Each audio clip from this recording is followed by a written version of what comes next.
What is up, guys? Welcome back to the channel. My name is Travis. Of course, you are watching TWA Motorsports, and today, as you can see, the shop has been moved around a little bit. The Trans Am is on the ground by itself. The OBS is in the two-post lift opening, and I've got some new parts for the ticking Tahoe. Okay, so look, in the last video on the Trans Am, probably should have filmed me backing it out under its own power since you guys haven't seen it move in so long, but I had the 55s really close here, so had to have my wife come out and help aim, make sure I didn't hit anything, and it took a little bit of doing to get it aimed out the door to take that picture that you guys saw, and then I turned it around obviously and put it where it's at. But I will tell you, the thing is running under its own power. The alignment still needs to be messed with. I need to take it to my work, get it on the machine, and align that thing. But I will tell you that after doing like the spot alignment that you guys saw in the last video, this thing, it rolled a little bit on me on my wheel stands, and it kind of spooked me. But I mean, it wasn't going to go very far, but it hadn't done that in a while because it was so far out, and it was incredibly hard to push it around the shop on and off the four-post lift when I was doing that. But we are getting very, very close. I will tell you guys that I found a tuner, and the tuner told me that he's not going to touch it with those injectors in it. I put the Green Giants in it. I took the Deca 80s out, and he doesn't like either one of those. And look, I get it. I've heard that before. There's tuners out there that will mess with that, but he wants to see like IDs or fuel injector clinics. So what I did was I ordered another set of injectors, and as I'm filming this, they were supposed to be here yesterday. They didn't show up. They're still en route or en route, and they're supposed to be here tomorrow. So you'll be seeing me change those out very soon. And I don't know, I'm going to talk to him and see what he thinks about going back to the fast intake. I might do that at the same time, but I don't know yet. We'll see what he thinks about that. If not, I will use that on another project, so it's not a big deal. But yeah, that's kind of why the Trans Am's there. But then why is the OBS in the two-post opening? We'll get to the ticking Tahoe in just a minute, but the OBS is here because, guys, I had a friend of mine reach out to me, and he asked if I had a 350. And guys, I don't have any old school like 350s. And I told him, I said, you know, the only 350 I have is in my OBS truck. It's a Vortec 350. It runs great. He said, would you be willing to sell it? And I said, I will, but you got to take the whole thing. Like, I don't, like, you take motor trans and everything. And I've went back and forth on doing a motor swap on this thing while I've been doing this whole build. And I just kind of went, I thought since it ran good, I'd just keep it. But honestly, when you have somebody reaching out wanting to buy something, maybe a good time to sell it. So I put it over here thinking I may put the lift under it and lift the body off and try to pull, you know, just kind of roll the chassis out from under it and pluck the motor out like that. But the more I look, I'm not 100% sure I want to do it that way. I don't know. Maybe that's the best way to do it. But if I did it that way, I'm going to have to unhook the brakes and all of that stuff. And to be honest with you guys, if there's any OBS people out there, let me know. I started to pull this guy off earlier when I started this project, and it seemed like all of these wires are like snaked in and out of that. Is there a plug on the front of these core supports where you can just unplug it and take the core support out?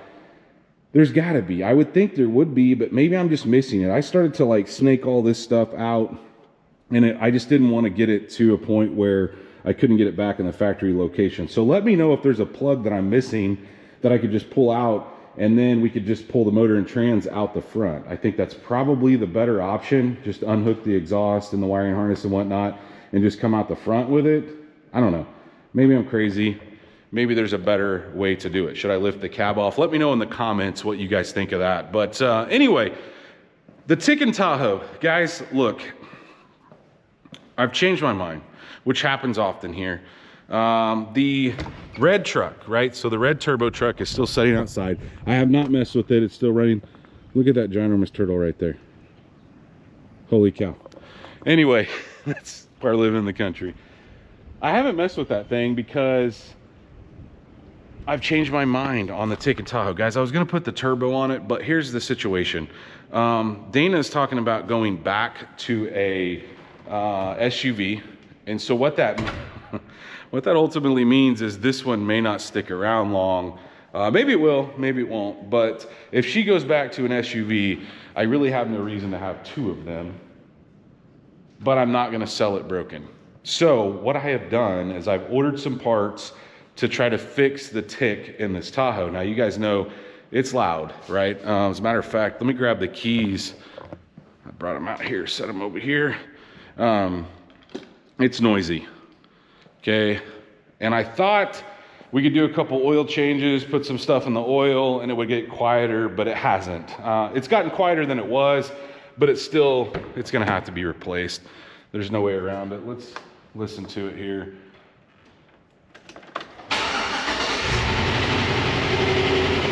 You can hear that lifter tick pretty bad. And like I said, while it's gotten better, it's not gone away.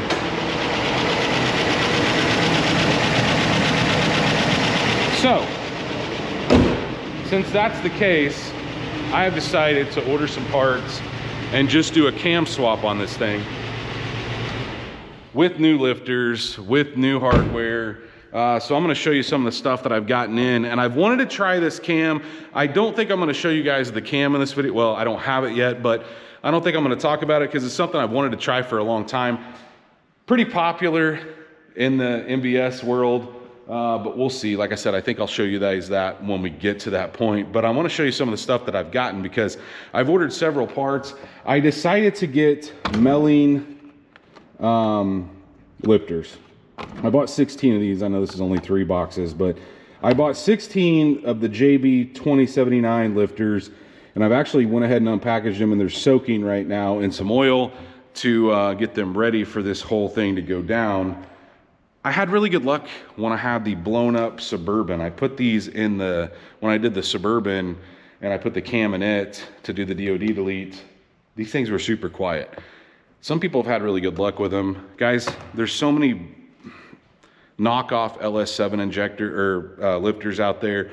I didn't want to spend Johnson lifter money on this thing, so this is what I decided to go with. They've been pretty solid. Like I said, I have experience with them. I've got some friends that have experience with them, and with there being so many variants of the LS7 out there, unless I buy them direct from GM, I didn't really want to spend $500 on lifters. These things are like 200 bucks for all 16.